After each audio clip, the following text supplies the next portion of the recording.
जी हाँ दोस्तों, बिल्कुल सही सुना आपने। कोरोना की दूसरी लहर ने देश भर में तबाही मचा रखी है। कोरोना ने पूरे देश में विकराल रूप धारण कर लिया है, क्योंकि देश भर में कोरोना की वजह से अब तक 2 लाख से ज्यादा लोग अपनी जान गंवा चुके हैं। इधर स्वास्थ्य मंत्रालय ने आंकड़े जारी किए हैं, जिसके तहत आज सिर्फ एक ही दिन में 3000 से ज्यादा लोगों की मौत हो चुकी है। इसी बीच भारत सरकार और राज्य सरकारों ने मिलकर कई राज्यों, शहरों और अलग अलग जगहों पर लॉकडाउन, धारा 144 और नाइट कर्फ्यू का ऐलान किया है। ऐसे में आप लोगों को जान लेना चाहिए कि बीते 24 घंटों में भारत के किन किन शहरों और राज्यों में लॉकडाउन लगा है, या धारा 144 लगी है, या फिर नाइट कर्फ्यू लगा है। क्या खुला रहेगा, क्या रहेगा बंद, सब कुछ इस वीडियो में जानने को मिलेगा।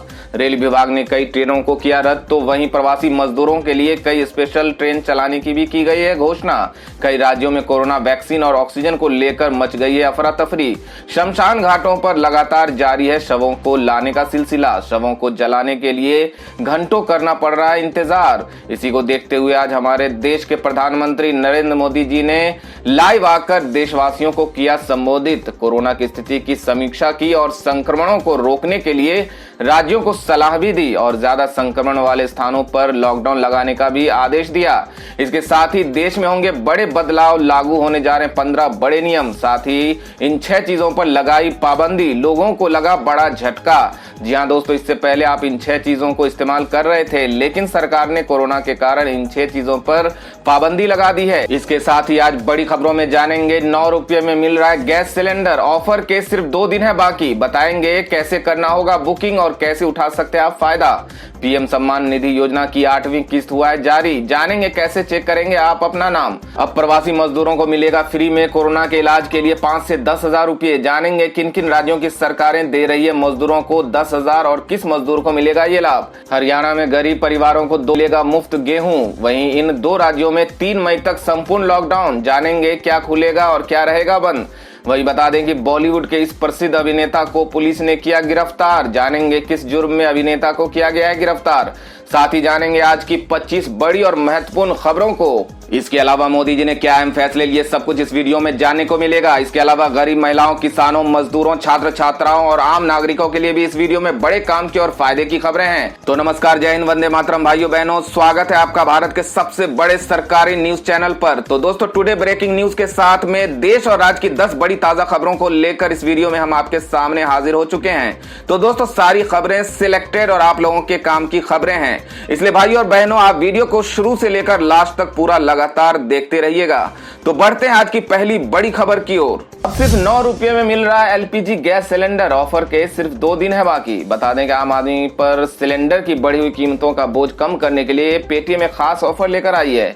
डिजिटल पेमेंट ऐप पेटीएम से एलपीजी की बुकिंग करने पर आप सिर्फ 9 रुपये सिलेंडर पा सकते हैं। पेटीएम अपने ग्राहकों के लिए एक बम्पर ऑफर लेकर आई है। इस ऑफर के तहत ग्राहकों को सिलेंडर बुकिंग करने पर 800 रुपये तक का कैशबैक मिल सकता है। अगर आप भी पेटीएम ऑफर का लाभ लेना चाहते हैं तो आपके पास ऐसा करने के लिए सिर्फ 2 दिन का मौका है। ये ऑफर केवल उन उपभोक्ताओं के लिए जो पहली बार पेटीएम ऐप से एलपीजी सिलेंडर बुक करके उसको पेमेंट करेंगे। केंद्र सरकार का बड़ा ऐलान, जल्द जारी होगा पीएम सम्मान निधि योजना की 8वीं किस्त। जी हां दोस्तों, बता दें कि प्रधानमंत्री किसान सम्मान निधि योजना के लाभार्थी किसानों के लिए एक अच्छी खबर है। दरअसल इस योजना के लाभार्थियों को 8वीं किस्त बहुत जल्दी मिलने वाला है। जानकारी के मुताबिक 2 मई के बाद लाभार्थियों के बैंक अकाउंट में कभी भी पैसा आ सकता है। आपको बता दें कि देश में चल रहे किसान आंदोलन के बीच सरकार 8वीं किस्त देने जा रही है, जिससे माना जा रहा है कि सरकार की इस मदद से किसानों के मन में सरकार के प्रति भावना में बदलाव आएगा। कहीं न कहीं सरकार नाराज किसानों का विश्वास हासिल करने की कोशिश भी कर रही है। दोस्तों, खबरों में आगे बढ़ने से पहले जान लेते हैं आज के माइंड क्विज के सवाल को, जिसमें भाग लेकर आप अपने जनरल नॉलेज और अपनी जानकारी को बढ़ा सकते हैं। आज के माइंड क्विज का सवाल है, बीकानेर शहर किस राज्य में स्थित है? इस सवाल का सही उत्तर नीचे कमेंट बॉक्स में देना है और साथ ही आप अपने नाम के साथ अपने शहर का नाम भी जरूर लिखें। तो बढ़ते हैं अगली बड़ी खबर की ओर। प्रवासी मजदूरों के पलायन को रोकने के लिए केजरीवाल सरकार ने बनाया प्लान। कोरोना पॉजिटिव होने पर प्रवासी मजदूरों को मिलेगा 5 से 10 हजार रुपये। बता दें कि दिल्ली में लगातार कोरोना संक्रमित मरीजों की संख्या बढ़ रही है। संक्रमित मरीजों की संख्या 98,000 को पार कर चुकी है। संक्रमण को रोकने के लिए दिल्ली सरकार की ओर से लॉकडाउन लगाया हुआ है। इसकी वजह से प्रवासी मजदूर पलायन भी कर रहे हैं। उन सभी की समस्या को देखते हुए सरकार ने जहां हाल ही में निर्माण मजदूरों के अकाउंट में 5,000 रुपये ट्रांसफर किए थे, वहीं निर्माण मजदूरों के हित में एक और बड़ा फैसला फैसला लिया है। दिल्ली सरकार की ओर से अब उन सभी मजदूरों को और उनके परिवारों को 5 से 10 हजार रुपये अकाउंट में ट्रांसफर किए जाएंगे जो कोरोना पॉजिटिव हो गए हैं। और साथ ही दिल्ली सरकार इन सभी की RT-PCR रिपोर्ट की जांच पड़ताल CMR पोर्टल पर करेगी। इस जांच पड़ताल करने के बाद सरकार इन सभी कोरोना पॉजिटिव मजदूरों के अकाउंट में आर्थिक सहायता राशि को अकाउंट में ट्रांसफर करेगी। तो दोस्तों, दिल्ली सरकार का इस तरह की योजना क्या प्रवासी मजदूरों का पलायन रोक पाएगी? आप क्या सोचते हैं इस बारे में? क्या अन्य राज्यों को भी इस तरह के फैसले लेने चाहिए? हमें कमेंट करके जरूर बताएं। तो बढ़ते हैं अगली बड़ी खबर की ओर। दिल्ली से यूपी बिहार के लिए कल से चलेंगी ये समर स्पेशल ट्रेनें। सफर के लिए एडवांस बुकिंग करना होगा जरूरी। बता दें कि देश में गहराए कोरोना संकट के बीच भारतीय रेलवे यात्रियों की सुविधा के लिए पिछले कई महीनों से लगातार नई स्पेशल ट्रेनें चला रही है। इसी कड़ी में उत्तर रेलवे दिल्ली से यूपी बिहार के लिए कई समर स्पेशल ट्रेनें चला रहा है जो पूर्ण रूप से आरक्षित है, यानी इन ट्रेनों में सफर करने के लिए एडवांस बुकिंग करना जरूरी है।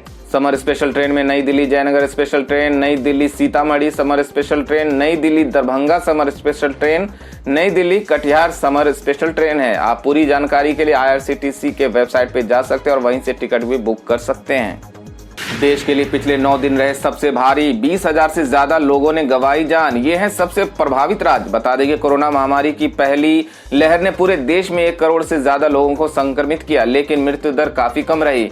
इस बार दूसरी लहर में हालात एकदम विपरीत है। एक ओर रोजाना के केस तेजी से बढ़ रहे हैं, तो वहीं दूसरी ओर मौत के आंकड़े भी सारे रिकॉर्ड तोड़ रहे हैं। सरकारी आंकड़ों के ही हिसाब से देखा जाए तो पिछले 9 दिन देश के लिए सबसे ज्यादा घातक रहे हैं। स्वास्थ्य मंत्रालय की ओर से जारी आंकड़ों के मुताबिक भारत में 20 से 28 अप्रैल के बीच कोरोना से 20,000 से ज्यादा मौतें हुई हैं, जबकि 1 अप्रैल से 28 अप्रैल तक ये आंकड़ा 38,260 था। ऐसे में देखा जाए तो पिछला एक हफ्ता काफी भयानक रहा, जहां मंगलवार को आंकड़ा 3,000 के पार चला गया।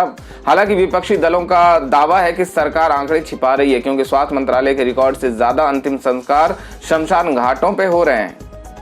तो दोस्तों, क्या आपको भी लगता है कि शमशान घाट पे शवों की भीड़ क्या दर्शाता है कि सरकार आंकड़े छिपा रही है? आप क्या सोचते हैं इस बारे में? हमें कमेंट करके जरूर बताएं। तो बढ़ते हैं अगली बड़ी खबर की ओर।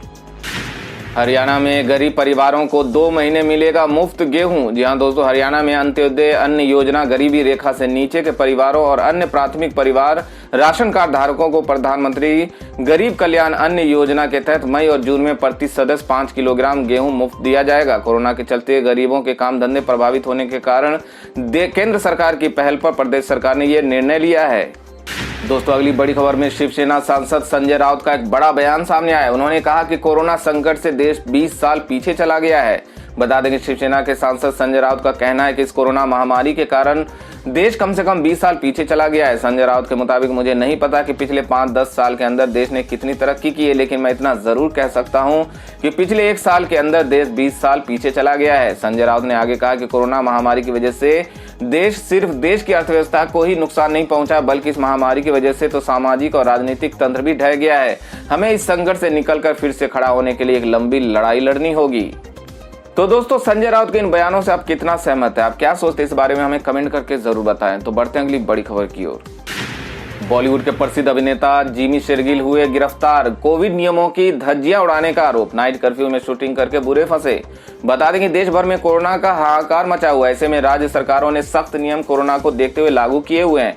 ऐसे में पंजाब में अभिनेता जिमी शेरगिल को गिरफ्तार किया गया है। कोरोना लॉकडाउन के प्रोटोकॉल को तोड़ने के आरोप में जिमी शेरगिल समेत 4 लोगों को अरेस्ट किया गया है। मीडिया रिपोर्ट्स के मुताबिक पुलिस ने जिमी शेरगिल को लॉकडाउन तोड़ने और सोशल डिस्टेंसिंग की धज्जियां उड़ाने के आरोप में अरेस्ट किया है। उन पर एक दिन पहले फिल्म की शूटिंग करने के सिलसिले में आरोप में चालान कटने की खबरें भी सामने आई थी। खबरों की माने तो जिमी शेरगिल पंजाब के लुधियाना में वेब सीरीज योर ऑनर की शूटिंग कर रहे थे। उनके अलावा शो के डायरेक्टर निवास समेत शो से जुड़े 35 क्रू के खिलाफ मामला दर्ज किया गया है। अगली खबर में बात कर लेते हैं आज के सोने चांदी के ताजा भाव के बारे में। बता दें कि सोने के भाव में आज के दिन गिरावट का रुख रहा। हाजिर बाजार में सोने के दाम में 324 रुपए प्रति 10 ग्राम की गिरावट देखने को मिली। इससे शहर में सोने का दाम 46,950 रुपए प्रति 10 ग्राम पर रह गया। राष्ट्रीय राजधानी में चांदी की कीमत में 1,000 रुपए प्रति किलोग्राम की वृद्धि दर्ज की गई है। इससे दिल्ली में चांदी की कीमत 67,840 रुपए प्रति किलोग्राम पर पहुंच गई। अगली खबर में जान लेते हैं आज के मौसम समाचार को। बता दें कि मौसम में एक बार फिर बदलाव देखने को मिल सकता है। एक ताजा पश्चिमी विक्षोभ आज रात तक पश्चिमी हिमालय के पास आने की उम्मीद है। इस पश्चिमी विक्षोभ के प्रभाव से बना चक्रवाती हवाओं का क्षेत्र मध्य पाकिस्तान के ऊपर है। मौसम विभाग के मुताबिक तेलंगाना, केरल, पुडुचेरी के कुछ इलाकों में आज से आंधी व बिजली चमकने के साथ ही 30 से 40 किलोमीटर प्रति घंटे की रफ्तार से हवाएं चलेंगी। पश्चिमी बंगाल के गांगोई मैदानों, अंडमान निकोबार द्वीप समूह, मध्य महाराष्ट्र, मराठवाड़ा, रायलसीमा, दक्षिणी कर्नाटक, तमिलनाडु, पुडुचेरी और कराईकल में कई जगहों पर बिजली चमकने के साथ हल्की बूंदाबांदी होने की संभावना है। वहीं गुजरात और तटीय उड़ीसा में इस अवधि में लू चलने की संभावना है।